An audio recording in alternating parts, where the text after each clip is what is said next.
Tony Robbins here. Welcome to the second season of our podcast. In fact, if you're back after last year, welcome back. Welcome home.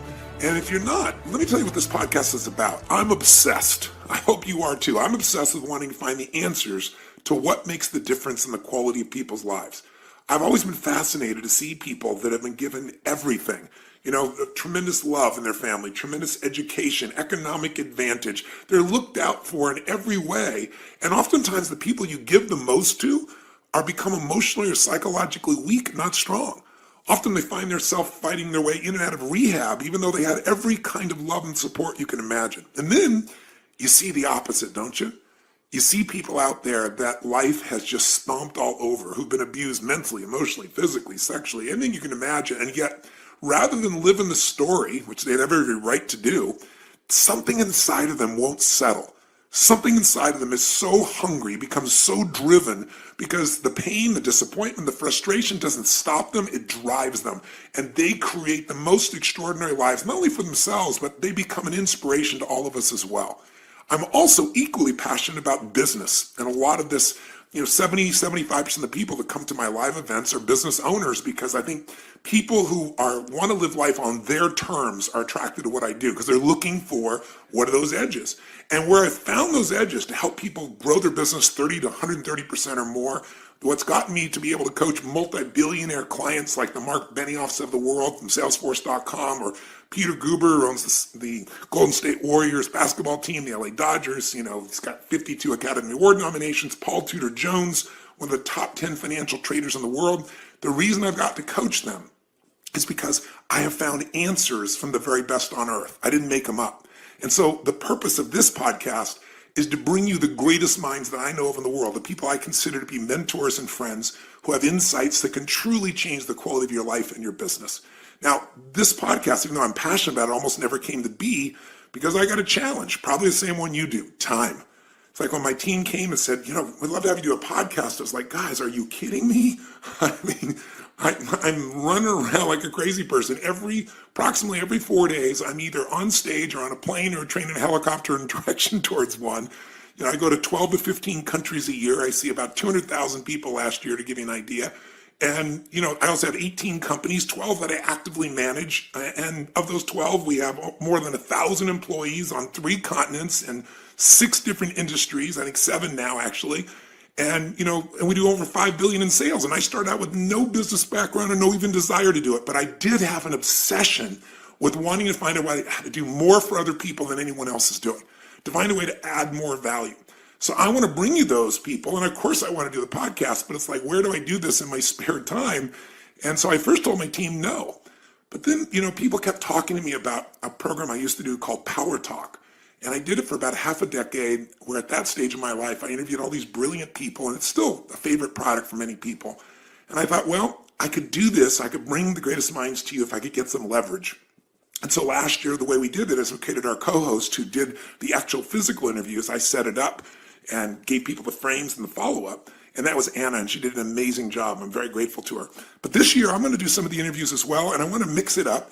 And I thought, who better to do this than my own personal right arm, the woman who I pitch and catch with every day, woman who's one of my best friends on the face of the earth, and for Bonnie Pearl, her best friend on the face of the earth, and somebody who literally knows what I know. She's the person, along with Diane Adcock, who runs my creative department. Mary Buckite is her name, or Mary B, as she's affectionately known.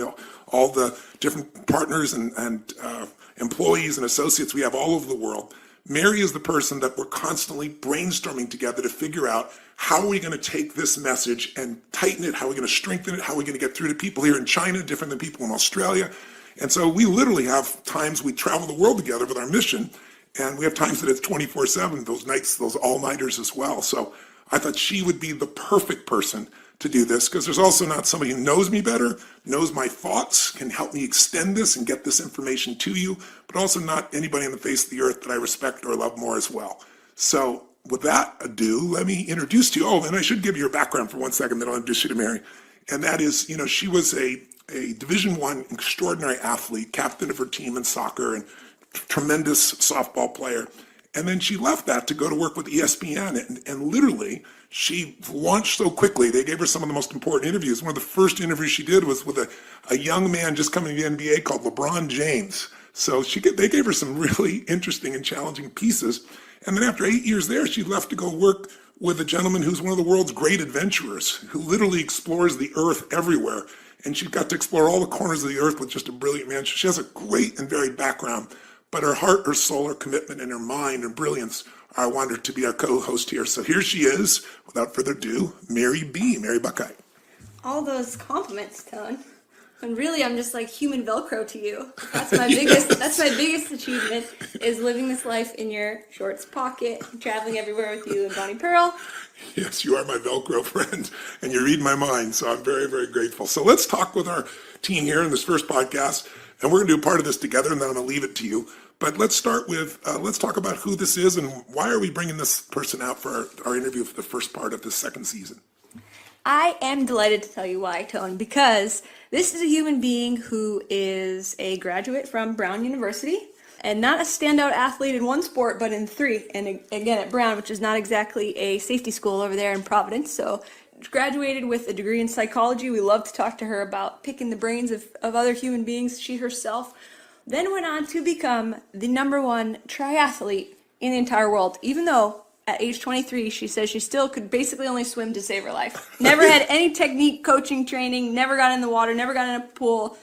And then she comes on to be the world #1. How do you do that, Tony Robbins? You're going to love this because that's what we asked her. We dug into her psychology here, and you're going to fall in love with this lady because, listen, you're a business owner, many of you. You're an athlete yourself, or maybe were at one time, and maybe you didn't take all that you had from athletics to the next part of your life. And I found that athletics is really about peak performance. I wanted to do this interview with her because the Olympics starts this Friday. And I think it's an opportunity to think about this. These are the greatest athletes in the world. These are people that had a vision larger than anybody else, but they didn't just talk about it. They didn't get enthusiastic about it. They figured out how to convert that absolute vision into reality, where they competed with everyone on earth. And now they're coming to this final competition. There's very little that could be more inspiring. But to hear this woman who couldn't even swim, barely keep her head above water, deciding, just making that decision, just like starting a business, just like saying I'm going to take my company public, or I'm going to make $1 million or 10 million or $1 billion. You know, there was no reason that she should be able to feel certain she could do this. But she made the decision within herself, and then she went on the journey. And this interview, I think you're going to be very touched by. It's one that I don't care if you're a business owner or if you're an employee for someone else, or you're a mom or a dad, or you're an aspiring athlete, or you just want to go to another level. It's a reminder that any of us can go from the worst to the best if we're willing to pay the price and if we understand the fundamentals of how to coach ourselves and get quality coaching to get from where we are to where we want to be. And by the way, if you are a business owner, you're also going to be driven by this podcast because we're going to dig into her psychology, not how she went from doing what seemed impossible to making it real, turning her vision into reality, but also she's now the world's greatest coach. I mean, if you want to become a triathlete and you have the money, the time, the energy, and the true commitment, the first thing you want to do is make a journey to Boulder, Colorado to Boulder. That's right, to see if you can get Siri to take you on. So I'm going to ask her, how do you build a championship team, an Olympic championship team? How do you recruit people? How do you know if they're the right ones? How do you know when to let go of them? All the things you have to do in your business, or maybe even in your personal life as well at times. And how do you build sustainable success in anything? You were telling me a quote about her. What were you saying? I was saying that I think that what the essence of Siri Lindley really is I was listening to an interview, watching that she did on TV, and she said she basically went from being crappy to being, in her words, on the top, basically, which is, as we know, the #1 world ranking. So if you want to go from being crappy to being #1 in the world, you better listen, take a few notes here. Big Tone. Here's the pathway. So without further ado, meet Siri Lindley. Hello? Siri? Oh my God. We have Tony. contact. Oh my goodness. Sorry for I the cannot logisticals. believe. Oh my God, no problem. I am just, Tony, I have to say, this is like a dream come true, just hearing your voice on the other side of the phone. I seriously I can't understand if this is a dream or not, because you're highly responsible for like a lot of anything at all that I've done. Oh, you gotta So be, thank that's a compliment because I've been so excited to talk to you because your history is so unique. And, my whole life is about finding people that just make decisions and then make the impossible happen. And you've done that in your life multiple times. So it's really a privilege to have you on the podcast. And I really appreciate you taking the time. Oh my God, it's such a great honor. So really, thank you so much. I mean, a lot of what I learned from you helped me to have the courage to make those decisions that I had to make. So really, thank you very, very much. Well, you're very kind. You give me more credit than I deserve as all your hard work. But No. let's jump into it right away here.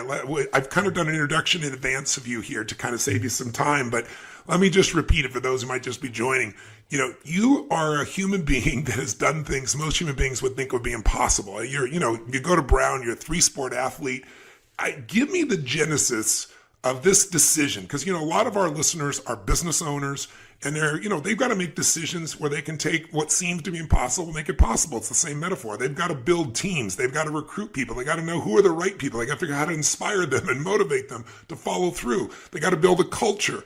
You've done all that at the level called Olympics, at the level where the very best on the earth has done it, and you've done it competing against people. So I'd love to start, if we could, with a little bit of your journey. Yeah, I heard, and as I understand it, that at one stage, even though you're not a swimmer, you decided you're going to become number one in the world as a triathlete. Tell me how this comes about, and tell me the role that maybe coaching played along the way, because I know you had a pretty extraordinary coach. Yeah. Well, in the beginning, so I had been a 3-sport athlete, field hockey, ice hockey, and lacrosse at Brown University, and I loved it, and that was amazing. But there was something inside of me, I think, that I've always kind of doubted myself, and I've always been afraid and a little bit insecure. And I think part of my journey was that I needed to do something that was going to show me what I was capable of on my own, without a team around me. Like as a team, you win a game and you know that you were a part of it, but you don't really know how much of an input you had towards that win. And so when I learned about triathlon, I had a friend that was doing a triathlon, and she asked me to come watch, and I had no clue what it was. And I showed up, and I saw all these people of different ages and different sizes and different abilities, and I just thought it looked like the most incredible challenge. These people pushing them to the limits just to find out what they were capable of. So I started training for it, but I didn't know how to swim. The only swim I'd ever really done was swanning with my mom, which is like keeping your head out of the water, because she has this beautiful blonde hair and she didn't want to get it wet, and so she'd just like do breaststroke with her head out of the water. So when I got in the pool the first time and I had told my friend, look, I really want to do triathlon, she took one look at me and thought, oh God, this is going to be a big project. I didn't really tell anyone how far I wanted to go or what I was dreaming of. But as time went by, and I had been training for a few months, and I was a complete disaster basically in all 3, I just knew, in my heart and in my gut that I had to do this, and I had to take this as far as I could possibly go. And I told my mom that I wanted to be the best in the world. Which is crazy. She kind of laughed at me because she had seen me practicing. So when your mom doesn't believe in you, it's not very promising. Exactly. So that was a little scary for me, but I thought, no, I'm still going to do it. And I flew out to Colorado. I'd been living in Massachusetts at the time, and I flew all the way out to Colorado because I wanted to do a race where no one knew me. And I did this race, and the first thing, they line you up and you have to kind of put yourself in the group of your same ability. But I had no idea about what swim times were or what 100 meters was. And so they asked me, what lane are you in? And I said, I don't know. And I was getting all nervous, and all these people were lining up behind me. And they said, you've got to tell me, are you a 120 per 100, 130 per 100, 140? And I'm like, I don't know, just 120. And I got myself in this lane because I didn't understand what that meant. And oh my God, it was like all these amazing swimmers with these like triangular backs, and they looked so fit. But I was such a dork at the time, and I still am, that I was so eager to have my best race that I just stood right up at the front of all these, gods with these triangular backs. It started the race in front of them and got absolutely pummeled on the swim. And it was just like, it was the scariest thing, but it was awesome because after about half, this swim was done in a pool, and so I was just getting pummeled every time they went by me. But the great thing was that when I was only halfway through my swim, they were all done. So I actually had the whole thing to myself. I was just so excited. My mom standing on the side of the pool with my spandex pants, which again, terrible mistake. I'm trying to get in my spandex pants and I'm all wet. So I get on my bike and I'm hammering away on this, heavy 100-pound bike, but loving it. And, but people are looking at me funny because I'm grunting and groaning and obviously don't know what I'm doing. And I get off on the run, and I was thinking, okay, I'm used to this. I run up and down a field in field hockey and lacrosse. I'm just going to do what I do out there. And I was just doing these flat out 100-meter sprints as hard as I could go, to the point that gagging and I'm huffing and puffing.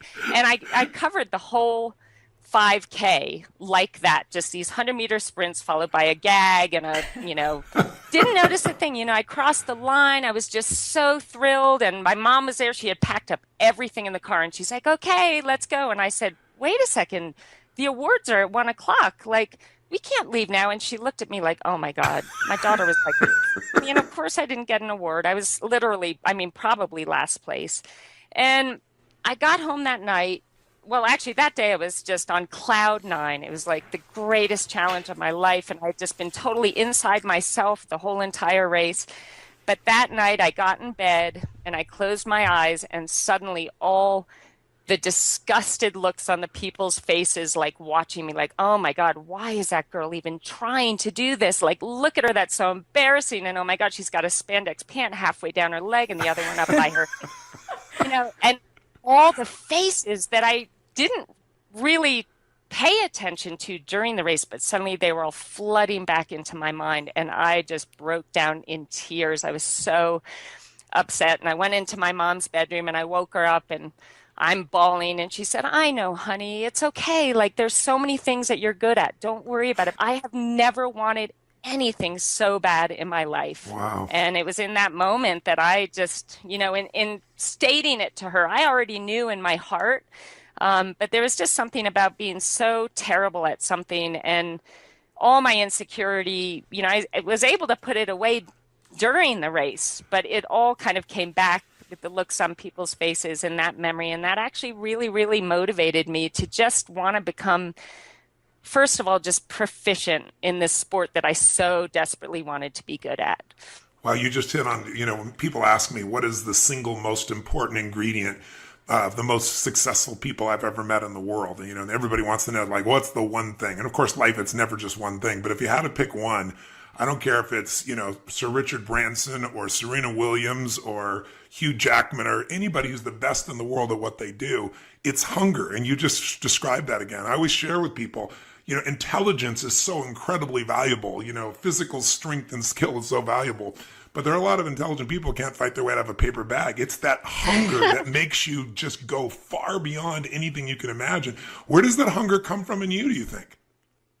I think it comes from, for whatever reasons in my early life, lacking the confidence, feeling like I wasn't really important enough, and almost feeling like I didn't belong in this world because I wasn't good enough, or there was no reason for me being there. It's kind of obviously, as kids, the things we go through and how we perceive the things that we go through really affect our perception of ourselves. And but so many people, can I interject for you, that series? So many people will look at that and they'll be destroyed by it. It's like disappointment either destroys you or drives you, right? And for most people, they let it destroy them. What is it in you that, in spite of all that pain, and I understand the pain that helped to drive you, but why did you convert into drive as opposed to giving up, which is what most people do? I think I was just so desperate to feel good and to feel safe in my own body and to feel like I belonged. And I was just desperate to be happy. I wanted something different than the way that I felt. I was so uncomfortable in my own skin and so uncomfortable in the world that I was in. And I didn't want to live that way anymore. Like I knew that there was a better way. And sometimes, unfortunately, you watch people, like I have a sister who I love so much, but we went through the same stuff growing up, but we made different choices. You got And it. and Yeah. sometimes I feel guilty in a way that, I've been so blessed in my life, but I do feel that it is a choice. You have to make that decision. I don't want to feel bad anymore, It's beautiful. and yeah, so that's where the hunger came from. And it was more just, I mean, first and foremost, wanting to just appreciate and like myself, Yeah. So, and yeah. feeling safe because I didn't really feel safe, in my life anywhere else. And I at least wanted to feel safe in my own skin. Wow. I think, for women especially, most men have no clue. I ask men very often in seminars, how many of you have been worried for your safety at one point in the last 6 months? And usually I get three hands, maybe five hands in a room of 8,000, 10,000 people. I ask women, how many of you have had a concern for your safety in the last 6 months? 99% of the room raises their hand. And so it's interesting that you converted this. So what you felt this sense of, is it the strength that gave you the safety? It was a sense of mastery. I'm just curious. I think, I don't know that I went into the sport saying this is what I'm going to get out of it. Got it. I know that at the time, I was living my life out of a place of fear all the time. And I think the biggest transformation in me throughout the whole process of doing the sport was that I started really loving what I was doing because I was gaining confidence and Yes. and I was, doing something that was making me feel good about myself. And so then I started focusing on living my life from a place of love, if that makes Oh, sense, that's and beautiful. saying, I'm gonna be afraid, I still get afraid, but I would rather just take steps towards doing the things that I love and trying hard and being productive and being proactive and focusing on the things that I love and having that be the major theme in my life and keeping the fear at bay, you know? You're saying the fundamentals that are true to be a champion in a sport, but also be a champion in business, to be a champion in your own life. I mean, facing fear and then finding a way to find your passion or what you love so it grows. But you didn't love it to start with. You just had the drive to start with. Tell me, if you would, I know you had a very special coach. Tell me the role the coach played, and did you ever think this is going to be impossible? I mean, you made this decisive decision, but tell me a little bit about what the road was like, the training road for this, because most people, I think, overestimate what they're going to do in a year, and they underestimate what they can do in a half a decade or a decade or a couple decades in life and in business. So, you got to put the time in. But tell me, how did you find your coach? How important was your coach? And where was your head at? And what role did the coach play? Because today, you're one of the best coaches in the world. For those that don't know it, if you want to become a triathlete and you have any intelligence and you ask around, you're going to be flying to Boulder, man or woman, to be trained here if you can. And you can hear by Siri's mindset and attitude, how much people love her. She's beloved in the community besides being respected. Some people are respected but not loved. You're respected and loved. And it's so obvious why, getting Oh, a chance wow. to talk with you right now. But tell me a little bit about your coach. Yeah, Siri, I'm going to pop in here. It's Mary B. And I listened to, Tony and I listened to a previous interview last night with you. And I was touched when you told someone else, you went from, quote, being crappy to, quote, on top, basically, which that's another little glimpse into your humility. On top, basically, you didn't say it, but you were world number one 2 years in a row. Being crappy to world number one. What did Brett Sutton have to do with that? Well, okay, first of all, thank you so much. That's like the greatest compliment of my life, and I'm going to save that forever. You're So so thank sweet. you. And I'm just so lucky that I just really love what I do, and it's such a privilege to be able to work with these amazing athletes. I think I want to mention, if you guys don't mind, my first coach was a huge part in kind of laying the groundwork, and then I'm going to get to Brett because, yeah, he was just Perfect. amazing. And perfect for me. But my first coach, Yoli Cassis, this is when I decided I'm moving out to Colorado. It's a triathlon mecca. I was no good at this point in time, but I'm going to take every step to make this happen. And I moved out here. And what I loved about Yoli, she was so passionate about the sport. And her take on me was, I want to train you. First of all, knowing that you as a human being are far more important to me than you as an athlete. And she always kind of, It's like in business. stressed the fact that like who you are as a human being is way more important than anything else. And I really love that because I really believe, I think some athletes, there's kind of like a fear of success because they don't feel like they deserve, to do well, or there's something that limits them in that area. And I really feel that her influence on me in wanting to really focus on being the best person I could be, first of all, and then being the best athlete I could be, was a really great way to, give you that comfort that, you know what, I've been the best person I'm capable of being. I've worked my butt off, and I deserve to do well, to have that faith that you really believe that you deserve to do well. So she was just amazing. And when I went to train with Brett, oh wow. I mean, he's a special person in that he is just brilliant in getting into the mind of the athlete. And I'd been doing pretty well. I had a New Zealand coach, Jack Ralston, that I'd been working with for a couple of years, and I was trying to make the Olympic team in 2000. Everything was going great. I was coming in fourth place in pretty much every World Cup race that I was doing. And that was awesome and all, and it put me in a great position to qualify for the Olympic team, but it wasn't quite enough. So of course, in my heart and in my mind, I'm thinking I'm just not good enough to take that step onto the podium. And so I started, well, actually, I should tell you that the Olympic trials came along and I was the second ranked American, and everybody thought it was going to be a sure thing that I made the Olympic team. And I'd moved to Australia and lived like a monk for 6 months all by myself in an apartment. I was on this kick that I thought, I'm going to be my strongest if I know that I've done all of this on my own. There's no support You're one team. of us, Sarah. You're one of us. We were all holed up for 6 months before. It was so awful. I had my altitude 10. I was like watching Neighbors. I don't know if it's this horrible, oh, actually, I shouldn't say that. This great show in Australia that was like. Yeah, you better watch yourself there. You just lost a country of fans.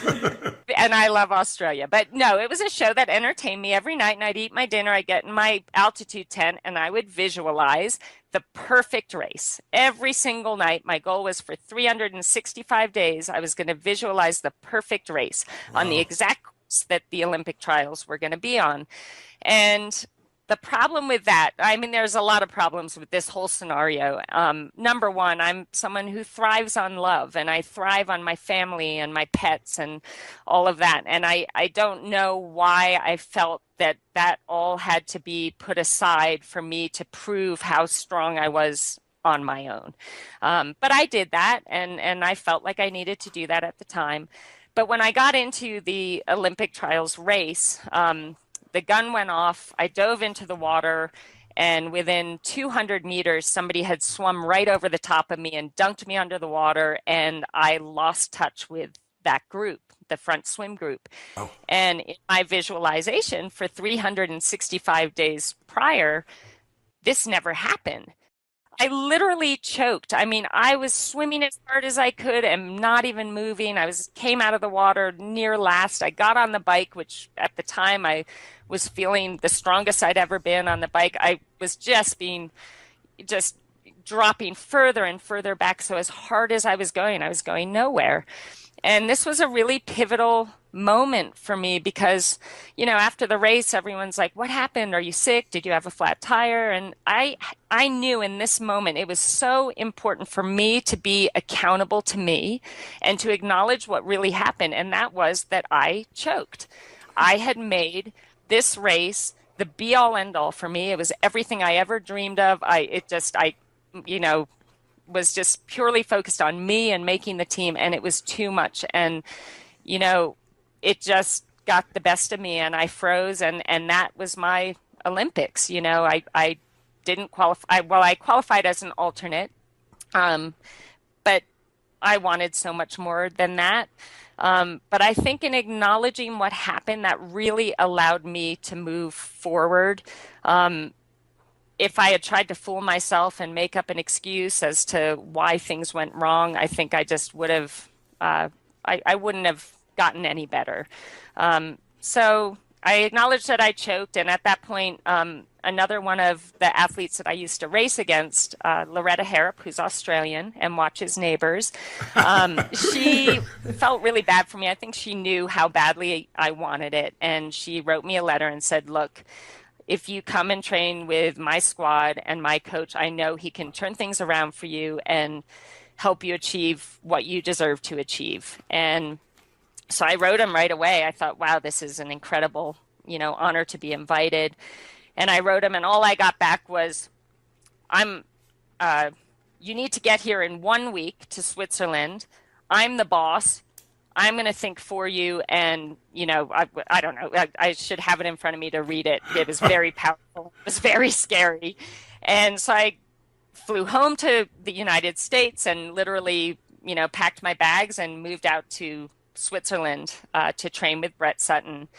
And here's the incredible, like I'd been training, I thought I had been training hard, but it was nothing like when I got there. And I think what he wanted to do with me, and maybe I'll explain if you guys are willing to listen to like my first couple of days. Yes. If I make. Yeah, please. Because what you're describing is this idea that so many people have the delusion of it. I always say the difference between a wantrepreneur versus an entrepreneur is they all think their ideas are what matter. They think that if I just visualize, that's enough. And you and I both know visualization is an important part of training, but that's not enough. I mean, if this visualization didn't come close, if you don't back up your affirmation with discipline, you're deluding yourself. And it sounds like this entered you into a whole nother realm. And every business person I know usually gets into business with the purest heart, with a clear visualization, with a great dream to help and save the world, or, bring a product or service there and make a difference. But those ideas are not enough. Ideas are, a dime a dozen. It's the people that can execute, right? The people that can get themselves to do the things no one else does. And that's what you had to do. So when you started training with him, did it look, what was your mindset? I think I saw a video or an interview, one of them with you a week ago, where you were describing it, that what he was wanting to do the impossible. Is my memory right about that? Like every single day. I mean, the first day, none of my bags arrived, only my bike. And so I'd been on the plane for 10 hours. We had a 2-hour drive. I arrived and he said, put your bike together. You're doing a wind trainer session downstairs with Loretta Harrop. And I said, oh, well, Brett, I don't have any clothes. Like, I literally just have the clothes that I traveled in. And he said, well, you have your bike, so there's nothing stopping you. Get your bike set up and go downstairs. I'll see you there in 30 minutes. And so I had to go down in my travel clothes and my Converse shoes and got on my bike and had to do this 2-hour, like, horrendous bike session. And the horrible thing was, I got down there and I'm like, oh, cool, Loretta's here. I can feel like a little safe because my friend's here.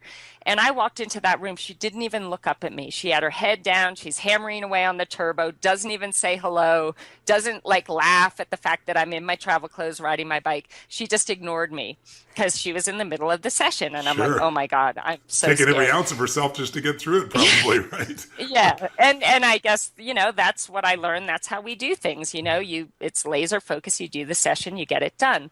So I did that session. Then it was time to go to bed. I mean, this was pretty late in the afternoon. So I woke up the next morning and the plan was we're going to ride 25 kilometers down the mountain to the 50-meter pool. And I thought, oh, cool, great. I can see if my bike's working. We drive down to the pool, and I had been used to swimming maybe 3,000 meters a day swimming, and I thought I was doing a great job. Well, we did 6.5K, so 6,500 meters that day. It was all hard. Everyone was faster than me. And I thought, oh my God, I'm going to die. But I was like, okay, I can have a nice breakfast after this. We're going to drive home and I can relax. And so we get out of the pool. I shower, I get changed. I come out and I turn to Loretta and I'm like, where's Brett and where's the van? And she said, oh no, we ride home. This is our bikes, our transportation. We ride home. And I'm like, oh my God. Up that mountain. And she said, yeah, don't worry about it. Go with Jane. She sucks. Go with Jane. So I'm like, oh God, like this is just crazy. But I'm like, thank God I can go with Jane. And Jane apparently sucks, which is a terrible thing to say. I must say she's a little bit harsh. But so we start riding up the hill and Jane proceeds to kick my butt. I mean, she drops me within 5 minutes and I'm like, oh my God, I can't even keep up with Jane, who supposedly isn't very strong. So we ride 25K back, and that took, about an hour and a half because it was just up this huge mountain. I get home, I get in the bath, I eat a big lunch, and there's a knock on the door, and it's Brett again. And I'm like, oh my God, like I'm going to die if he asks me to do anything else. And he said, it's time to run. So come on upstairs. I'll meet you in 10 minutes. We're leaving then. So I go upstairs. I've got my big water bottle. I put it on top of the car, and I'd forgotten something down in my apartment. So I ran downstairs and came back up, and my water bottle it had like one sip left in it. And I was like, guys, who drank my water? And Brett said, you don't need that. You should have drank enough in between sessions. You're not allowed to have water during sessions. So I'm like, okay, oh God. So we get back in the van. We go back down to the bottom of the hill, 25 kilometers. And he says, okay, everybody out, lets us out of the car. And he said, I'll see you back at home. And we had to run up that mountain 25 kilometers on the same day when I had done more than I've probably ever done in one single day. So I got home that night eventually, hours later. And now when I look back, I think, oh, I must have felt so exhilarated, but I was like terrified. I'm like, this is my first day. There's no like getting over the travel. Like he's just giving it to me. And I called home to my mom and, she answered the phone and all she could hear on my side was, and I was just crying on the other side of the phone. And she said, listen, if you can't hack it, come home, but just do your best and see how it goes. Well, so that day, we basically every day after that was nearly exactly the same kind of a challenge that seemed so impossible and scared me to death where I'd be shaking before the session. But each day I was able to finish it and I was able to accomplish whatever task he laid in front of me. And what was so brilliant about that was that what he was doing is he knew that every day he was scaring me to death. But he also knew that every day I stepped up to the challenge and I did what he asked and I was successful in overcoming that fear and making it happen. And I tell you, that was just the most powerful thing I could have ever received from that experience because my problem was I didn't think I was tough enough. I didn't think I was strong enough or, brave enough to make these amazing things happen. But over a 3-month period of time, I was proving to myself through his guiding me that I could. And that was incredibly powerful. So I'm very grateful for the experience. Siri, one of the things that you just outlined for me was an important distinction that I want people to have, which is so often in life, people don't begin something because they just don't believe it's possible. Something inside of you wanted this. You had this hunger that in spite of your fears and your uncertainties pushed you through. But one of the things I try to tell people is a belief is a poor substitute for an experience. Right? You had your beliefs about what was possible, and then, you get a hold of the right coach and he gives you some experiences. Now, to your credit, most people would give up. You just continue to push yourself through, but you develop more and more, not just physical muscle and speed and strength, but the mental side has to have been a transformation. How would you describe the difference between you today as a human being, as an athlete, as a coach, compared to what you were like before you went through that transformation with him? I just feel like such a different person on the inside because I'm happy to live in my own body. And I mean, the mental side of things is just, it's so critical. And for so long, I was just self-sabotaging, in everything I was trying to do. I was self-sabotaging, not to the point where I wasn't trying and giving 100% effort, but where I would let myself fall into bad patterns of, doubting myself or thinking too much about what everyone else was doing and, not keeping all the focus on me. And I think now, just like what you were saying, I believe that if somebody wants something bad enough and they're willing to do all the work necessary to make that something happen, that anything is possible. And I believe that with all my heart, because I'm living proof of that. So I'll never doubt. This is the whole reason we wanted to interview you, because you are because it's so rare. Most people who become athletes are such extraordinary athletes, at least early on, people see them as such, or they've been training in a sport for their entire life. They don't make it all the way through college and then decide you're going to shift sports to one where you don't even know how to swim. It's just like, I mean, you are such a delight in this area. There's this quote by Michelangelo, and it's, I saw the angel in the marble, and I carved until I set it free. Yes. And as a coach now, I use that quote every time I'm thinking about taking on an athlete that wants to be coach. And right away, I put that quote in my head and I think, do I see the potential in this person? Even it's like looking at me when I first started the sport as like this disaster who had no skill whatsoever. But if I could just feel something or see something that would give me that vision that I believed in. And I think that we all have that ability to have a vision for ourselves in our future. And then it becomes about making the choice to make that happen, to do whatever it takes to make that happen. And that means facing your fears. It means, breaking patterns that always, lead you the wrong direction. It's a matter of, changing the things in your life that need to be changed to set you up for success and to be okay with failing. Everybody has this fear of failure, but the way I see it, every time I failed miserably, I grew so much and it made me better able to achieve greater things in my future. So you almost need that failure. I'm not saying, I want failure for my athletes, but I think we grow so much more through the failures than we do the successes. And so being okay with failing and understanding that that's, 2 steps back, 3 steps forward, is crucial. What you're talking about is exactly the same for the business owner. That's, their capacity to be able to face their fears, their capacity to step back up from all the disappointments, their capacity to, compete in the marketplace and lose and still get back up.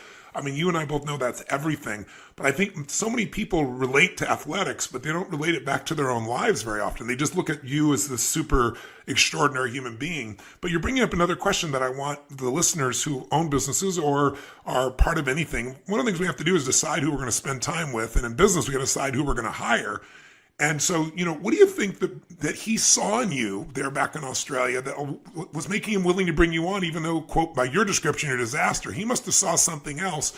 And what is that thing? If you're looking for someone, you're going to decide you're going to commit to coach them. You're going to bring them into your company, so to speak. How do you know they're the right person? What criteria? What are you searching for? You say you feel that spark. Tell us what that looks like. What do you think he saw in you? Have you ever asked him? And what are you looking for to make your choices about who you're going to bring into, your family, so to speak? Yeah, so I finally asked him actually after I retired. I said, Brett, why in the world would you take on someone like me? And he said, Siri, I was watching you do a race in Australia. You were in probably 42nd place and you're in the last 400 meters of the 10K run. And you were absolutely killing yourself trying to catch 41st place. Wow. He said, I saw that and I thought, I want to coach that girl because it's that hunger. And and I guess he felt, the fact that I was in 42nd, that I didn't just think, oh, my race is over. This stinks. I'm in 42nd place. But it was like, no, I can be better than 42nd. Yeah. I want to go for 41st. Yeah. And so it's that hunger and it's that, that desire. I think, I tell my athletes when they go out to do the biggest race, of the year, like the Ironman World Championships in Kona, I say, all we want today is for you to go out there and try to be better than you were yesterday and to race your race and be the best that you can be in as many moments as possible. And if they do that, success is inevitable because you're not thinking about, oh my God, I'm halfway on the bike and I'm in, 20th place, my race is over. You're just in the moment. You're making the most out of every single moment. You're executing to the best of your ability. You're staying positive and enthusiastic, and you're just looking to have your best performance on that day. So as far as, taking on athletes, I think some of the crucial characteristics are having that hunger, having that passion, having a really solid work ethic, having respect for their teammates. And actually one of the most important things is having that appreciation for this amazing opportunity that they have to train at this level, to race at this level, the fact that we have, you know, 2 arms and 2 legs and we're able to swim, bike, and run, having that appreciation for the everyday and all the things they're able to do every day. Because I think that's key. It's feeling like what we're doing is actually, it's a great privilege to be able to do this. I know what was my main motivator in races after I started training with Brett, and something that changed, you know, how I went into races. I had been feeling so thankful for these incredible gifts, and those gifts, not physical gifts, because I obviously didn't really have them in the beginning, but the desire I had and the willingness to suffer out there and the willingness to push myself to my limits and the opportunity to do so. And I felt so grateful to whatever God you believe in or whatever entity you believe in. I felt so grateful. And what I was so desperate to show my appreciation for that to the entity that I believe in, that I said to myself, the best way I can show my thanks is to go out there, and when the gun goes off, I give it everything I have, that I am recognizing my abilities and my talents and my gifts, and I'm going to use them to the fullest to celebrate them and show how much I appreciate the fact that they're mine. And that changed everything for me, because it wasn't about, I have to make this team, I have to win this race, I have to make a paycheck. It was about, I just want to show my thanks for what I've been blessed with or what I've worked hard for, and the fact that I'm able to do this. And I really actually, now that I'm able to be a little pickier in choosing who I want on my team, I want that kind of perspective. And it doesn't make anybody weaker. It doesn't make anyone, you know, less tough or less relentless out there. It just is a much more positive environment to work in. Plus, I believe. You know what you do is you become proud of yourself as a human being. So often you hear people talk about, I have no self-esteem because of what people said to me when I was a child or something. And I was like, It's so convenient you remember those things and you forget the good things. But here's the truth. Someone could tell you your whole life you're beautiful and you're magical and you're skillful, and you can still not believe in yourself. And someone can tell you you're a total piece of you know what, and you can say, screw you, I'm going to show you who you are. We're not controlled by what people have told us. The only way to have self-esteem, which I hate the term, but inner pride, is to earn it. And the way we earn it is by pushing ourselves beyond anything we think we're capable of, which is why I wanted to interview Why You're So Beautiful. You know, Coach John Wooden, as you probably know, is one of the greatest college basketball coach in history. Won 10 out of 12 NCAA national championships, 88 games in a row, and with different players. It's not like the NBA, right? Every year you're losing some of your players, the college players. And I interviewed him, and I asked him one time, I said, you know, I interviewed him about 4 times over my lifetime. And I did the last live interview with him, which was very touching. But the bottom line is, I asked him, I said, which team is the one you're most proud of? And it was interesting. I thought he was going to tell me the team of Kareem Abdul-Jabbar, and the one that most people know is the most famous team. And he named a team I'd never heard of. And I said, why? And he said, because Jabbar and those guys were wonderful. They were champions. But he said, they did really well, but this team maximized their potential. He said, I always taught these young men from day one that there's only one way to know whether you won or lost, and it's not looking at the scoreboard. He said, because there are going to be days when the other team may get lucky. There may be days when you get some bad calls. That's just part of the game. So there's only one way to know. And he said, the way you're going to know is if every single moment in that court, you ask yourself, I gave every ounce of my soul for every minute I was on that court, then you've won. And he said, if you do that every single time,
They're waiting on me. Haters think they gaining on me. Sitting in purple rain and folding origami. Oracles surround me. Each one more astounding. Still handle my biz. Just got a channel climb up to the level. The damage I really can make is a trip. Don't figure eight. Ace, are you coming back now? But it's way too late. Just trying to be grateful. Just trying to be great. Yeah. And one thing it taught me is this is the moment to get it. So have faith and don't hesitate. Where my bad girls at? Bad girls at? From the front to the back, front to the front to the front to the front to the front. But it work right now, work right now. Put it work, let me see, put it work. Put it work, let me see, put it work. Work. Put it work.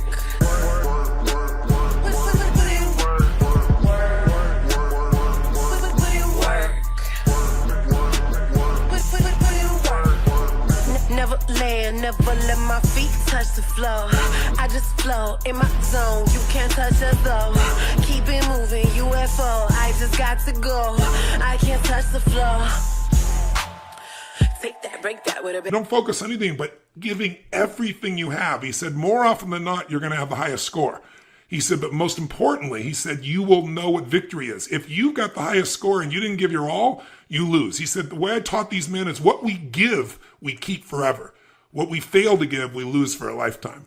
And I think you've really lived that. I'm inspired by you personally. I think you're just such a beautiful soul. I just have to say, and I'm sure everyone listening is inspired by you. You are the perfect example of we are the creators of our lives. We are not the managers of our circumstance. If we're willing to push through the pain, the suffering, the fears, the limits, and if we're willing to be in a position where we really have something that we really want to serve larger than ourselves, something we want to achieve, something we want to give. Phenomenal, truly phenomenal. Truly phenomenal. And I gotta say, just listening to you guys, I can't tell you how much, Siri, as you talk about how you recruit your athletes, how much it reminds me as someone who works for Tony. It's like talking to Tony, like all these little isms that you have. Just when you told the story about, if you called it choking, but owning it. And it's like, that's everything. If we screw up around here, the first thing that Tone will tell us, any of his employees, is take accountability, own it, and grow from it. And even just, Siri, watching you telling all your athletes when they get in the pool to have a purpose for practice, not just recording junk miles. And it's like, we don't have a flash meeting, we don't have a conference call, we don't have anything without Tony saying, know your outcome. Like, what's the point if you don't have a purpose, if you don't have an outcome, if you don't have a point? And then lastly, of course, the human factor, just talking about people seeing you not just as an athlete, but as a human being. And I think, it's again, Tony, one of the things that you do so well with your employees and in recruitment is just, these people are human beings at the end of the day and at the beginning of the day and all day long. We're still human beings. We still put our Converse on one shoe at a time. So just remembering that human factor, and it's remarkable, the similarities here. Siri, you're also just so touched by your humility. I'm sure everyone listening is, but it's a rare thing, unfortunately. A lot of athletes, as they get better, they lose that edge. And I think it's probably what makes you such a great coach is that same caring that your first coach had for you as a person first, you clearly have for your athletes. And I can't compliment you enough. And that's really what's missing in so many companies. Richard Branson has always said to me, he said, Tony, it's your employees first, right? Then you go to your customers, and then it's your shareholders. And that's got to be the order in business as well. And I think when people fall in love with their clients or customers, when they decide they want to do more for them than anybody else, when they become as committed to that, being number one only happens in business when you find a way to do more for others than anybody else is doing. When you add more value, the value that people really desire. And you're doing that as a coach today. Tell me, what gives you the most fulfillment today in your life? Well, this is incredibly fulfilling. And first of all, thank you for all the kind words. And seriously, Tony, I mean, so much of it is from your guidance with the books of yours that I have read. I mean, I can't stress enough just how much they changed my life. And I don't even know what to say. You guys are just being so nice, but I'm incredibly grateful to be here talking to you. So now I've forgotten the question. That's okay. Just saying, tell me what gives you the most juice? What are you most passionate about? What are you most fulfilled by at this stage of your life? And, how is it different than when you were competing? Because that's another challenge for, just to give you an idea, business owners, one of the challenges they have is often they become a business operator.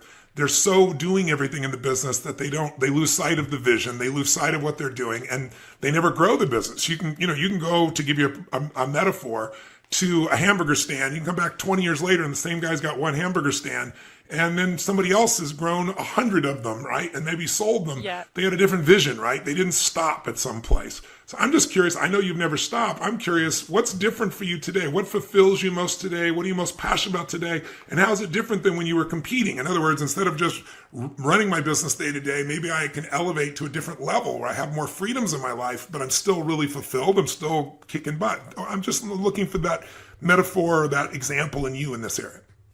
Yeah, I think when I was racing, I was still finding myself and I didn't really know who I was. And when I won my first world championship, I could have retired right then and there because there was something that told me I found what I'm looking for. And that was my faith in myself and confidence and strength. But I kept going because I didn't want to be a fluke and I was just embracing the incredible opportunity. And when I first started coaching, I mean, there was still, now I've gone into this whole new area where I'm guiding these athletes. And when an athlete comes to me, it's like they have their dream and they're basically like putting it in my hands and saying, I trust you to help me achieve this dream. And when I know what my dream meant to me, it was like everything to me. So I think it's such an incredible privilege when an athlete trusts you with theirs. And so what continues to inspire me today, as it did 10 years ago or 11 years ago when I started coaching and as an athlete, was just wanting to be the best that I can be every single day, not just for me, but for these amazing athletes that have entrusted me with their dreams. And I feel, I'm asking them to perform at higher and higher levels every year because the level of our sport keeps getting better and better. And if I'm asking that of them, then I need to up my game each year too. And so I get passionate about learning and passionate about, studying different sports and reading and, trying to find ways to strengthen myself and what I know and how I can do things. So that constantly inspires me. Siri, I gotta say, you and Tony are like brothers from another mother. Everything that you're saying, I'm laughing over here. I have to interject because I'm like gonna crack up. Tony, there's not one day that Tony doesn't like learn something or read something and he's like, I gotta share this with everyone. And you're like, oh my God. I mean, to be seen as a possible like cousin of Tony's, wow, like that's the ultimate compliment right there. But I think as an athlete, the big thing as an athlete was that I hadn't accepted who I was fully. I came out as gay when basically after I retired from the sport. And that was really hard to carry around this secret and to try and be something that I wasn't. And then, I met my now wife, Rebecca Keat, and fell madly in love with her. Oh, and that's who's awesome. a friend of mine who's also just as wonderful as you. I have to just say, I'd be remiss if I didn't say what a doll Rebecca is. She is, we had known each other for 15 years, but obviously, we were at times in our lives where we didn't even really look at each other in any way except, wow, I just love that girl. She makes me happy. She makes me laugh and, can't wait to see her at the next race. But when she asked me to coach her in 2012, we started working together and it was really scary for me because I'm someone who, I have very strict boundaries with my athletes and I had always learned and thought, never ever cross that line with somebody. Love messes with anything you believed before. Even your monk life. Oh my God. But we just started, somebody put us in the same house together. And I had always said, I will not live with an athlete. So no matter what, I'll live in a tent, but I cannot live with an athlete. But one of my athletes at the time said, look, you're going to be upset with me, but you have the whole upstairs and you're sharing a house. And I'm really sorry, but it's with Rebecca Keat. You have totally your own space. So I was, not that happy about it, but I didn't really have a choice. And I just had long talks. I just got to know her really well. And I tell you, we just fell so madly in love. And when we realized that that's what was happening, we had to sit down and she said, I'll retire. I won't do the sport anymore because I want to be with you. And I said, Wow.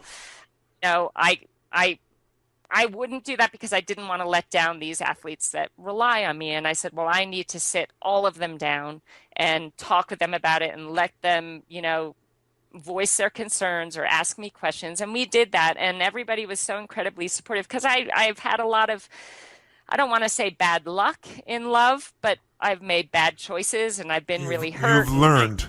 That's what it's called. Unfortunately, that's how we all learn. We don't call it the losing team around here. We call it the learning team.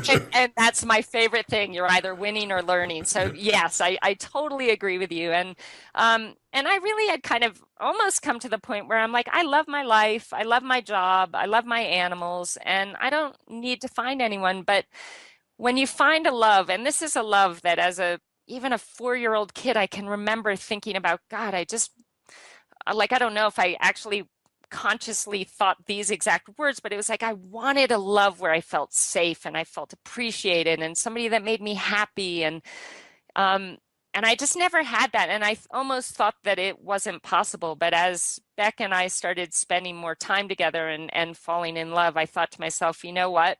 This is something that I thought was just a fairy tale, and it's presented itself in my life. And not only do I need to just be so thankful and go, full on and allow myself to love this person, but I want the world to know, because this is something that, I thought was a fairy tale and is actually happening in my life, and I want people to know. And so when we got married, we sent out a tweet or a Facebook message, and both of us were a little scared to lay this out there, but I tell you what, there was not one person that said anything negative, and they were all so supportive. And I think that when the people around you that care about you and appreciate you and know that you're doing your best in life, they just want you to be happy. Exactly right. And love is love. Love is love. Yeah. And she's the greatest thing that has ever happened to me and has brought me such a confidence inside, because I don't know how to explain it, but her love has made me stronger, and that's made me a better coach, and that's made me a better example for the athletes I do coach, and I'm so grateful for that. So another thing I'm just so excited about is being married, which I never thought I would be, and being able to share dreams and goals with someone who is so motivated and so passionate about life, and we share all the same dreams and loves. And so that's something I'm very grateful for. And I think it makes a point too. I think sometimes people in business or people in sport, they think that it has to be all about work or all about the sport. And if they do anything else, it's going to lessen their power in that area.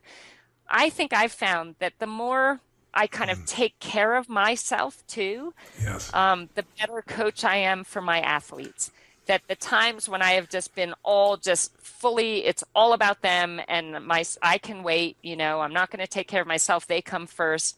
I'm actually doing a better job now because I'm taking care of me, and I show up at work, excited and creative and clear in my head. And I just feel it makes you better at whatever it is you're doing in your life if you really are taking care of yourself too. It leads to a confidence and just an inner power that really does get noticed with the people that you're working with. Okay, you couldn't have a better life story. First you figure out that you're the worst in the world at something you at least think. You then figure the journey and how to become the best. You then follow other people to become the best at what they do. And in the end, you get the love of your life. Get the girl. I don't know what to say if I wasn't crying my eyes out over here, Siri. Jeez. But not only do you get the girl, more importantly, you get the understanding that feeling of love, that feeling of joy, that feeling of being fully alive is a gift inside you to give to others. And you can't give to others what you don't already have inside. And you've been able to give other people the things in the sport side, and you've been such a love. It's so obvious just who you are as a person. And I'm sure that's a giant part of why you're able to coach people so effectively, because they feel so cared for by you that they'll find a better place, a deeper place inside themselves, because they feel you found it inside of them. But to have you have that also, to me, nothing on earth is more important than love. And I'm so grateful that our society has finally grown up a bit where they understand love is love in whatever form, and understand that that's not something the mind has a choice over.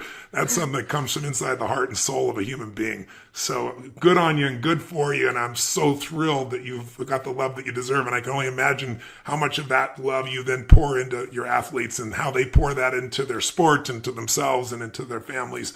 I mean, it's a virtuous circle. You're extraordinary. Oh, wow. Thank you so much, Tony. I mean, that's my ultimate goal is I just want to be the best that I can be to bring out the best in others. And I just don't even know what to say to your words. You're just so amazing and so kind, and I'm just so grateful. So thank you. I mean, this is probably the highlight of my life to this point right now. So just being able to talk Don't tell to Beck. you. Well, she knows I've already told her. No secrets. No secrets. Well, I'm grateful to Mary and I guess her girlfriends that put us all here together that know this circle, but I'm really grateful. I want to ask you one more question, final question. Knowing who our audience is, if I said, even though it's not necessarily your normal focus, I want you to help somebody. They just started a business. To do that, you got to believe in yourself a certain extent. But just like anything, once you begin the endeavor, your confidence and your ideas and your visions get tested as they have been for you. What would be the best advice you give someone who's just beginning the journey and they've entered a business and maybe it's not completely where they wanted to be? Maybe they're feeling exhausted right now. Maybe they're feeling overwhelmed. Maybe they're feeling frustrated. Maybe they're feeling past the threshold of what they can control. And part of them wants to give up and part of them knows they can't. You've been there. What would you say to anybody who might be in that place to get themselves to the next level? I would say, number one, be brave. Number two, which is so important, be relentless.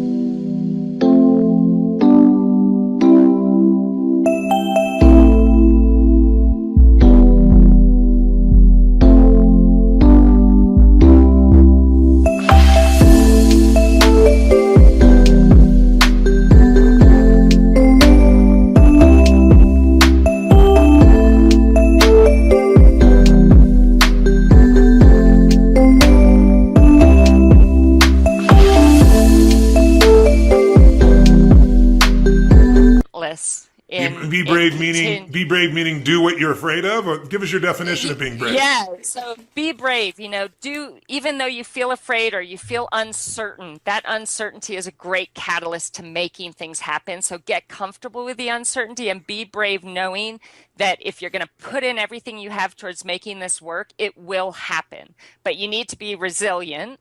And you need to be relentless. Resilience means being able to accept when you get knocked down and pick yourself back up again right away and still have faith and keep believing that what you're doing is going to pay off. Because one thing I've found in my life, it's been the biggest struggles and the hardest things that I've had to do that have led to the most incredible, if you want to call it, victories.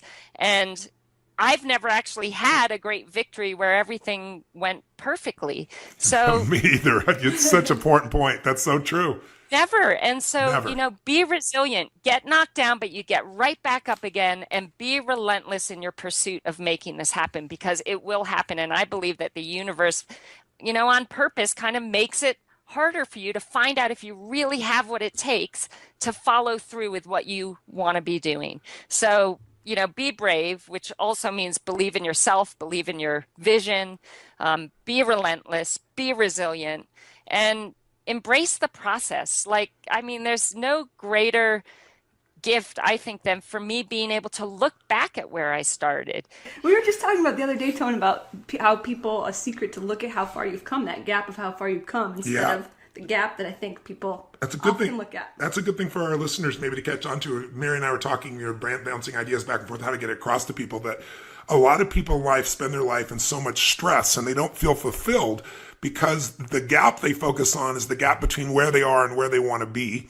And that's useful to look at, right? Because it can motivate us, it can drive us. But if you only live there, you don't have the same level of strength and inner resiliency because you can't build on failure. In the beginning, you're not good at things, right? If you're honest with yourself, Exactly. None of us were good in the beginning.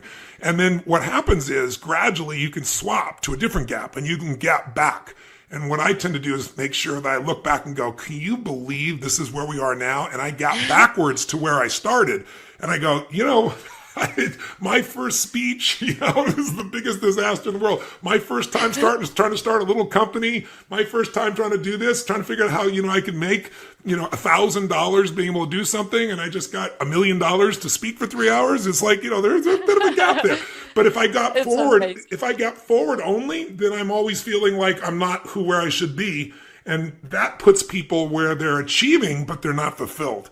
And I think what I have left this conversation with you, Siri, besides even more respect for you and even more love for you, is that you have figured out achievement and fulfillment. And I think that's the piece that business owners, athletes, average human beings have forgotten. Our society promotes to achieve, to achieve, to achieve, to achieve, and we push so hard to achieve. And a lot of people get there and then they go, is this all there is? I can't tell you how many Academy Award nominees, how many billionaire businessmen, and they call me in to, quote, help them with some aspect of their business. And what I discover is I'm a Trojan horse. I'm going to give them what they want for their business, but what they need is to be fulfilled. They need to feel joy in life. They need to feel a sense of ecstasy and gratitude and a sense that their life has purpose and meaning. And what you've managed to do is not only achieve, but you've managed to also find that deep level of love and fulfillment and purpose. And what I love about you is that you're helping your athletes, just like John Wooden did, to become better human beings. I mean, there is no greater gift any of us can do is to be a better human being. And then through our pain and our lessons to hopefully make it easier for others, show them a pathway that shortens the amount of time. Maybe we can help them compress decades into days or weeks or months or years as opposed to decades. And you're such a model of that. So I hope everyone listening here has been as touched by you as I've been. You're like my John Wooden, Siri. You're like, for all of our nieces and daughters and all the girls and women out there, former college athletes. Also, it's just so beautiful to hear. People always talk about, you play your heart out, you play the best 4 years of your life, and then you graduate, and that's it. Like, what are you going to do? Go play slow pitch somewhere in a league? Like, that's the end. And just to see what you've done with your life and the fulfillment that you found and how you found it, it's just such a lesson that I really do hope especially young girls and hear and take away from you, and it's so important. What I'm just so touched by and what you and Tony have alluded to are just how you both kind of don't believe in failure. Whenever I hear people ask Tony, what do you consider your greatest failure? He says, again, from a place of humility, it's not that I don't have any failures, it's that I don't see them as failures because it's just an opportunity to grow. And I hear you, and your language is just so similar to that. I know, so you come out of Brown, ice hockey, field hockey, and lacrosse. It sounds like lacrosse was your love. You try out for Team USA lacrosse and don't make the final cut, which as an athlete, like just reading like that, not making a cut, especially as athletes, is just, I can't even read the words without getting that pit in my stomach, like, the don't make the cut pit in your gut. It's just like, we've all been there. And it's just heartbreaking. So first, how do you rebound from that? Just like a business owner having to rebound from 2008, how do you rebound from that? That was devastating because it really was this great love of mine. I loved the sport of lacrosse and I was passionate about it. And my dream at that point in time was to make the USA team, but I didn't make the cut. And I think the biggest disappointment of all, and I think this is just the kind of person that I was at the time, is I was more disappointed in myself that I didn't keep just playing on my club team and working on my skills and getting better and trying harder and go back again and try and make it the following year. But then I give myself a little credit and I say, maybe that just wasn't my destiny, because obviously, when I started triathlon, it was so clear that I had such a long way to go. But I still kept fighting for that. Was that the fact that I didn't try and I was disappointed in myself for not trying again in lacrosse? Or was it that I was now ready because this is the path that I was really meant to have this journey on? It was devastating. But I think the fact that I knew, there's nothing worse than starting something and not finishing, like you have a race and you quit. And those are, I think, the hardest things to rebound from because you let yourself down. But that's also a huge motivator. So when that does happen to you, and it happens to all of us quit in something at some point or fail along the way. And like you said, Mary and Tony, I know you believe this, we learn so much from those so-called failures that they really shouldn't be called failures. I think that really motivated me to do it different the next time. And when I found out this love for triathlon, there was nothing that was going to stop me. No embarrassment, no terrible race. Nobody's saying, oh, you don't look like you could be a triathlete. Nothing was going to stop me. I was going to stay the course and be relentless and be resilient and make it happen. So again, I think not making the team was one of the best things that could have ever happened to me. You're a better woman than I, Siri, because I tried out for the USA baseball team, made a bunch of cuts, didn't make the final cut, and my way out was, at the time I was writing a story for ESPN about it, so I kind of rationalized, like, after crying my eyes out of like, oh, I didn't make the final cut. Then I was like, fine, I'm just going to be a journalist, which led me to you, Tony. So there. Grateful. Yeah. I'm grateful for that path. You find the right path. You find the path that you're meant to be on, Absolutely. one way or another. Oh my God, and you're doing amazing things now. So that was like meant to be. And look at the amazing stuff you're doing now. So yeah, you put me to shame in a lot of ways, trust me. I just wanted to ask you about your Polo Sport Ralph Lauren sponsorship that came, as we look at kind of the arc of your life from the standout college athlete, and then you moved to Worcester, Mass, which I have been to, and I'll tell you what, it's not the most scenic place in Massachusetts, the state that I love, but you moved to Worcester, Mass to work at the YMCA, and then down the road you're getting this sponsorship opportunity from Ralph Lauren, so you just, again, like the arc of that, the heroic kind of build up to where you are. But still, even that had its challenges, and maybe you could speak to that a little bit. Absolutely. Well, I had moved to Worcester. I actually had been coaching field hockey and lacrosse for a year at Princeton University and then a year at Lehigh University. And my move to Worcester was actually because I had a lot of friends that were gay that lived in Worcester. And it was the only place where I felt kind of safe and felt like I had a little bit of a community of people that I could be me and just like talk freely about who I was. So I got this actually amazing job at the YMCA. And with that came a lot of really down to earth, amazing people that supported me and supported my dream of doing triathlon. So that all was just a brilliant gift. When I hadn't quite made it yet, I had turned professional in 1996. I didn't feel I was ready to turn pro, but one of my greatest heroes in the sport, Karen Smyers, who's a multiple world champion, said, Siri, you're ready. Just don't be afraid. Do it. So I turned pro, and one of my college lacrosse teammates actually was working at Ralph Lauren and was running the RLX part of that company, which was the polo sport. And they were putting together like a mountain bike team and a triathlon team. Actually, her idea was a triathlon team because she knew I was doing triathlon. And she said, Siri, I'm going to really try and put this together and make this happen. It ended up being this unbelievable deal. Our sport has very little money in it. You can't really make a rich living in this sport. And that's, the people that are doing it because they find it so incredibly challenging and they love it so much that it doesn't really matter what they can make from it. It's more about what the sport does for them on the inside. And so my friend got me on this team, and because I wasn't very good at the time, and there was another athlete, Tim DeBoom, who also was kind of at the same stage I was as far as, decent, we had potential, but we'd not really done anything significant yet. So they put together this contract that was just unheard of in our sport. I mean, incredible bonuses. If you win a world championship, they're going to, equal the prize money. And at that time, it was like $20,000 to win a world championship. So suddenly now, if you win a world championship, you're making $40,000. And if you won no, but that was huge, Yes. Just huge. Massive. And if you win a race, they would, equal the prize money. And most races were $6,000 to win it at the time. So I just looked at this, and they were giving you shoes and a bike and running shoes and swim gear, everything you could possibly need. What was the catch? Oh, well, right. So it was all under this RLX umbrella. And I was so excited and felt so incredibly like, wow, I'm so lucky.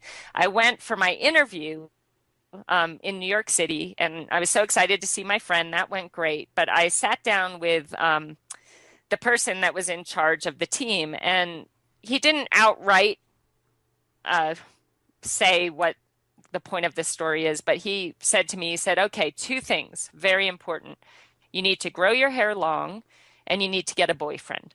He said, everyone on this team is either married or has a boyfriend, and we just need to, maintain that family image.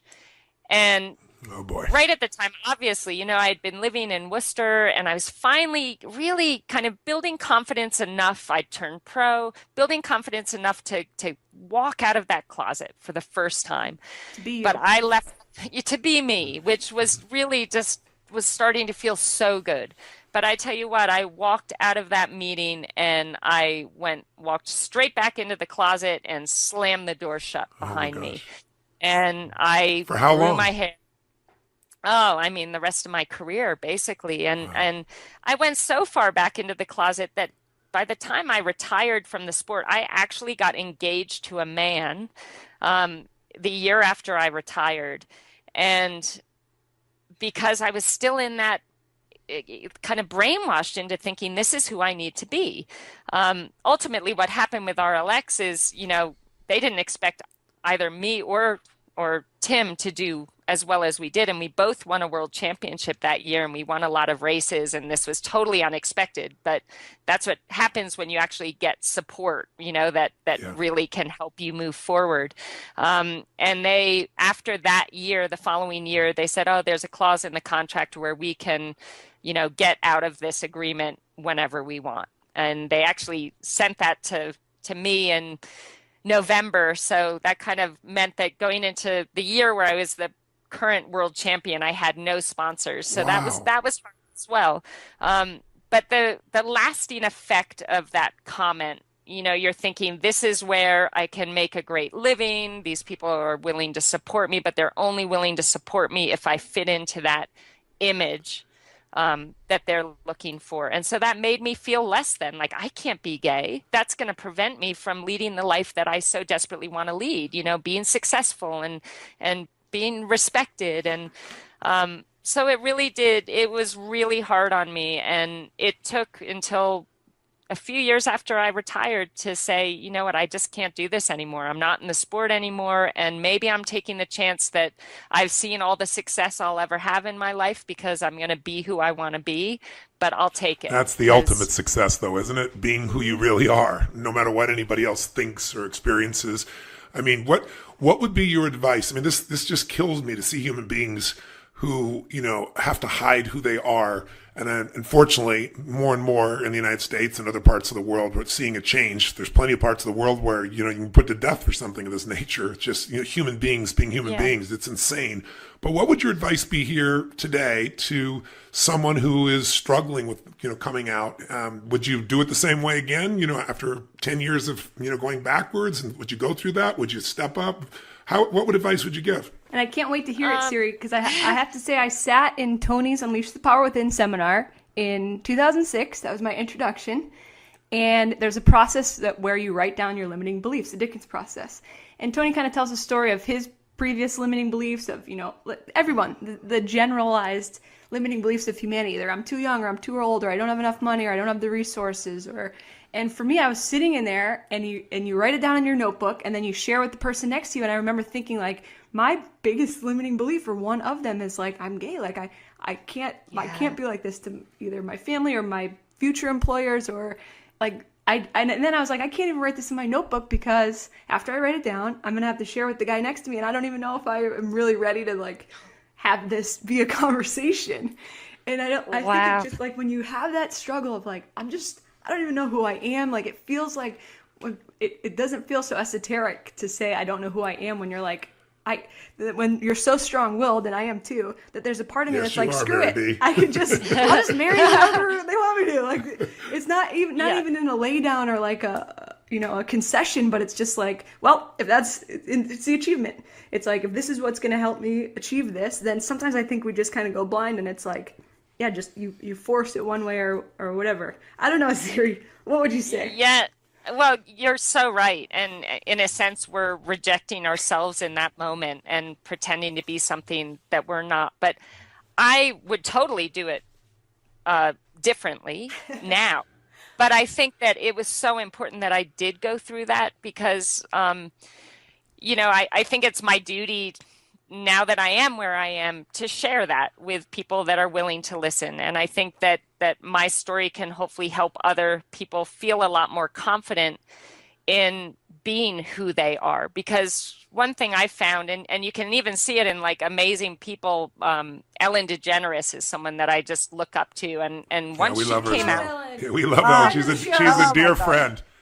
no, stop it. Oh my God. Well, she's just like my most favorite celebrity in the world. But to see her, she went through that. She came out, she lost her TV show, went through kind of, I imagine, a tough time. But look.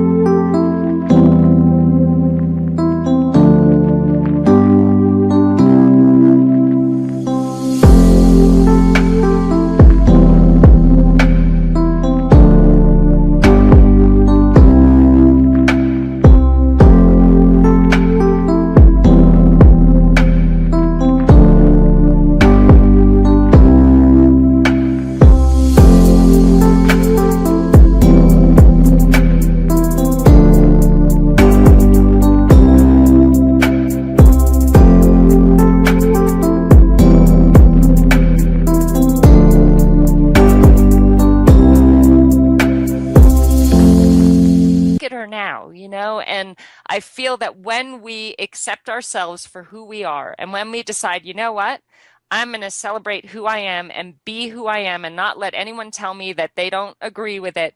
I feel like at that point, when you're willing to give yourself that kind of credit and have the courage to be you, that you can achieve so much more. And so in my being able to share this story, I feel like I kind of like, I achieved some great things, thank God, in the sport, and I worked hard for those.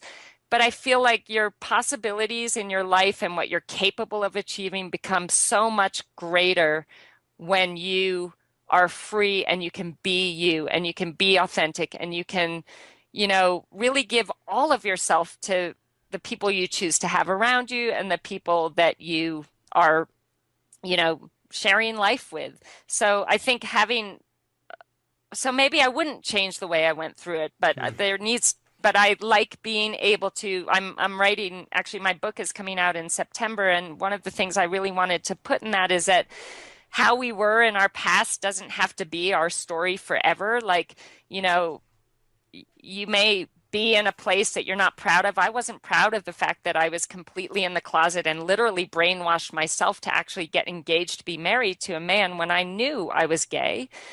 But, I finally found the courage in due time to be me, and I changed what my life looked like. I didn't have to live that life. I didn't have to be scared. I didn't have to be shy. I didn't have to lie and say, yeah, I love me, whatever. By being me, I felt like I suddenly had way more ability to achieve the things I really dreamed of. Doesn't it really free up energy inside you that now can be redeployed? The energy that's constantly monitoring to try and make yourself safe or make yourself be in the right place. My experience is, doesn't it unleash that energy for other things? It completely unleashed the power within me. Like, seriously, honestly, it takes, and for me, I'm generally a pretty anxious person, or at least I really used to be. And having to hide and having to think about what you're saying to this person and how you talk to that person, it's exhausting. And when you finally free yourself of those chains, it's like, wow, I just feel like completely revived and rejuvenated and like I can achieve so much more. And you just have to stop caring about the critics and say, you know what, like, it doesn't matter. I want to be me. I want to be happy. I want to be healthy. I want to be able to be everything that I dream of being. And you can't do that if you're hiding from yourself. Yeah, it's so true. So many times people say to me, I just don't know how to love myself. I know I need to, but I can't. I always tell people it's hard to love yourself when you're not being yourself. And I think most of us have adapted. It isn't just someone who's living in a culture that doesn't accept you for something like your sexual preferences. People from every walk of life have. To me, that's one of the most extremes and unjust. but people have it based on color of skin. People have it based on whether they have money or not. There's so many things that human beings do, and our brains are trying to do that impossible task, which is make everybody like us, everybody agree with us, everybody support us, everybody love us. And it's just an impossible task. The only thing that matters is the people that you love, the people that, that are closest to you. They know who you are, as you said, and those are the ones that matter. But we have to pull that together. And sometimes there aren't many of those. Sometimes it's you and God, until you start to find the right friend. But they're out there. And I'm hoping that talking about this might stimulate some people to think about, what part of my life am I hiding from myself? What real desire or hunger, or, where am I conflicted? And, conflict is not a bad thing. The difference between the water and the wind is how you get waves. It's a beautiful thing. And that's what makes life feel alive. But if you don't confront it, if you don't uncover what it is that you're afraid of, or what it is you think you have to be, and find the truth that you're enough as you are, that doesn't mean you stay where you are. You might want to improve, grow, expand, transform, help others. But we all have, if we can't have that fundamental sense of appreciation of ourselves, it's really hard to truly consistently appreciate others. And so it affects every relationship we have, but most importantly, affects our experience of life. So I hope those listening, if someone's in that dynamic of in the closet, I hope that you'll be one more example like Ellen, of somebody who was at the top of her game, was fearful. And in Ellen's case, she actually took the hit. She didn't want to, but she took the hit. But look where she is today, stronger than she's ever been. And she's free inside of herself as much as she is in the outside world. And that's why she's I see her such an incredible soul role model. Mary calls her lesbian Jesus, she says. Oh, yes. Amen to that. I'm taking that. Because she took all the pain for everybody and then made it cool to be a lesbian, or, it's pretty amazing. Yes, absolutely. Tony had a meeting with Ellen and Portia, and I had, of course, in our preparation, like we always do, hours and hours, just like for this podcast, we're doing our preparation. I was like, Tony, she's like lesbian Jesus. Like, this is all we've got. And so, unbeknownst to me, let Ellen know that that's what I call her. And so when I did have my moment, my 5 seconds with Ellen DeGeneres, she said, "Bless you, my child. I hear I'm lesbian Jesus." It was Mary's birthday. She got a picture on her birthday with lesbian Jesus. She was very happy. Oh my God, that's the best birthday present ever. Wow. I love it. So thank you for the gift of your example, and the gift of all you pushed yourself through, and all the hard work and all the pain and all the joy that you've brought to so many people, watching your victories and watching you grow. And I'm really glad that we have a ticket to your life where we got a little insight today. It's really touched us and inspired us. Oh, well, thank you so much. It was such an honor, and thank you for your continual inspiration and leadership. I mean, you've changed a lot of lives, and I'm one of those lives. So I really am thankful. Tony and Mary, it's so awesome to meet you, and I really hope that I can hopefully inspire some people out there. That would really make me happy.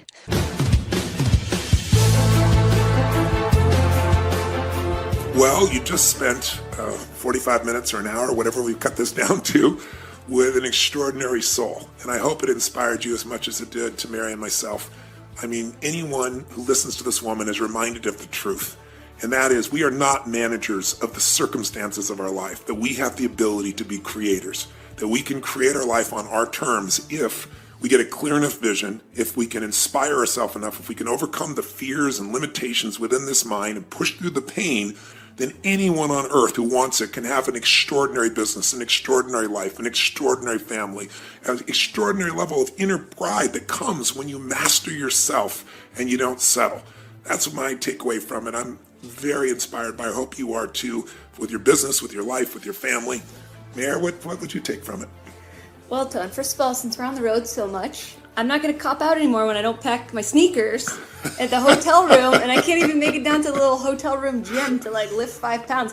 This chick in her Converse in Switzerland biking for 42 kilometers. I don't even know how long that is. Yes. So that struck me, of course, and then this idea of like just get comfortable with being yourself. Yes. Being who you are, not who anybody thinks you should be, tells you to be, has conditioned you to be. Feel it, grow into it, explore it, settle into it. The freedom to be yourself is maybe the greatest freedom of all, and it's one that you can only give yourself. And that's easy to say when the outside world is not supporting it. But one of the great gifts in life was my original teacher, Jim Rohn, said to me at one point when it felt like nothing was working and no one was responding to me. And I had all these reasons why it wasn't coming together.